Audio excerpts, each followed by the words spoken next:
வாய் திறந்தால் பல பேருக்கு ஆபத்து வருகிறது. ஆகவே தான் வாய் திறப்பதில்லை. ஜோசப் விஜய்னு சொல்லியிருக்காரு. அதுக்கு முன்னாடி நடிகர் இருக்கும்போது விஜய்ன்றது எங்கே திடீர்னு ஜோசப் விஜய் வந்தது? எல்லாமே படிப்படியாக நடக்கும். சொல்லவே இல்லையா? படிப்படியாக நடக்கும்.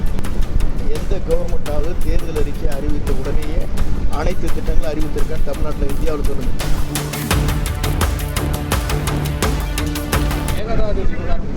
இல்லை அவர் வாய் திறந்தால் பல பேருக்கு ஆபத்து வருகிறது. ஆகவே தான் வாய் திறப்பதில்லை. சீமானுக்கு வந்ததுக்கு அப்புறம் தான் ஜோசப் விஜய்னு சொல்லியிருக்காரு. அதுக்கு முன்னாடி நடிகர் இருக்கும்போது விஜய்ன்றது எங்கே திடீர்னு ஜோசப் விஜய் வந்தது அப்படின்ற மாதிரி விமர்சனம் பண்ணி பேசுகிறேன். அது நீங்களே தான் அதுக்கான பதிலை சொல்லுங்கள்.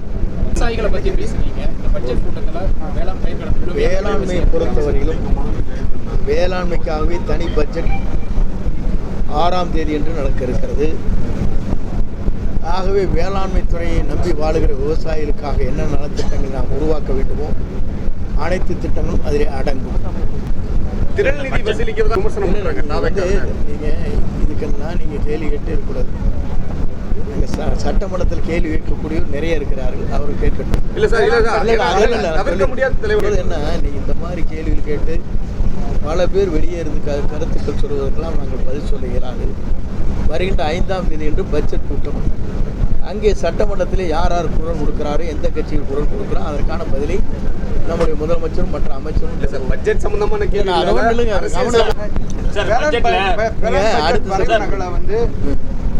சார் வேளாண் பட்ஜெட் வரைவு நகலை வேளாண்மைத்துறை அமைச்சர் திருப்பதி கோயிலில் வழிபாடு செஞ்சதை கண்டிச்சிருக்காரு. இந்திய கம்யூனிஸ்ட் கட்சி மாநில செயலாளர். இல்லை, அவர் அதைத்தான் வைத்து வழிபாடு செய்தார் என்பதற்கு ஏதாவது ஆதாரம் இருக்கிறதா? கையில் எடுத்துகிட்டு போகிறது வரையும் வச்சு பூஜை பண்ணாங்கிறதுக்கு ஏதாவது ஆதாரம் கொண்டு இருக்குதா? இல்லை இல்லை, என்னுடைய அறிவில் நீங்கள் குற்றம் சாட்டுவதற்கு ஏதாவது ஆதாரம் உங்களிடத்தில் இருந்தால் காட்டுங்க. அது பேசுவோம் சார். இந்த பட்ஜெட் கூட்டத்தொடரில் இப்போ மகளிர் உரிமை தொகை 1000 தான் இல்லை இல்லை, நான் என்ன சொல்கிறேன்னாங்க, ஒவ்வொரு தேர்தல் அறிக்கையும் அறிவித்ததற்கு பிறகு அடுத்த நாளே இதை அமல்படுத்துவது வழக்கம் அல்ல. உங்களுக்கு தெரியாத ஒன்றும் இல்லை. நிதிநிலைக்கேற்ப அரசு அந்த முடிவுகளை எல்லா அரசும் அதைத்தான் எடுத்திருக்கிறது. உங்களுக்கும் தெரியாத ஒன்றல்ல. நீங்கள் கொக்கி போட்டு கேள்வி கேட்கக்கூடாது. நேற்று நடந்த பத்திரிகையாளர் இல்லை எல்லாமே படிப்படியாக நடக்கும். சொல்லவே இல்லையா? படிப்படியாக நடக்கும். இல்லை படிப்படியாக இல்லை, படிப்படியாக ஒவ்வொரு திட்டங்களையும் நான் சொல்கிறேன். சார் நேற்று இல்லை நினைக்கிறேங்க, எந்த கவர்மெண்ட்டாவது தேர்தல் அறிக்கை அறிவித்த உடனேயே அனைத்து திட்டங்களும் அறிவித்திருக்காங்க தமிழ்நாட்டில், இந்தியாவில் சொல்லுங்கள். அது பதில் சொல்லுங்கள். சார் நேற்று நடந்த பத்திரிகையாளர் சந்திப்பு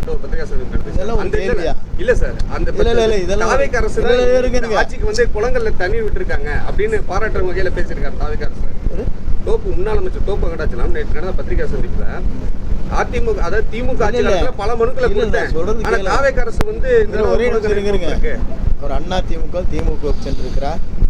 அவர் எங்கே விரும்புகிறாரோ அங்கே வருவார். அவர் வருவதற்கான தாவேக அரசை பாராட்டி பேசினார். அப்படின்னா அதுக்கு என்ன பொருளுங்க? 5 ஆண்டுகளா திமுக 5 ஆண்டு அவனாட்சி திட்டத்தினுடைய குளங்களுக்கு தண்ணீர் விடல. ஆனா தாவேக அரசு உடனே தண்ணீர் விட்டுருக்கு. இல்ல, குறிப்பிட்ட காலத்தில் உபரி நீர் வருகிற போது உடனடியாக அந்த தண்ணீரை நாங்கள் வழங்கினோம். இப்போது காளிங்கராயனுக்கு கூடுதலாக தண்ணீர் தேவை என்று கேட்டிருக்கிறார்கள். கடைமடை வரையிலும் வர வேண்டும் என்று கூட ஒரு மனு கொடுத்திருக்கிறார்கள்.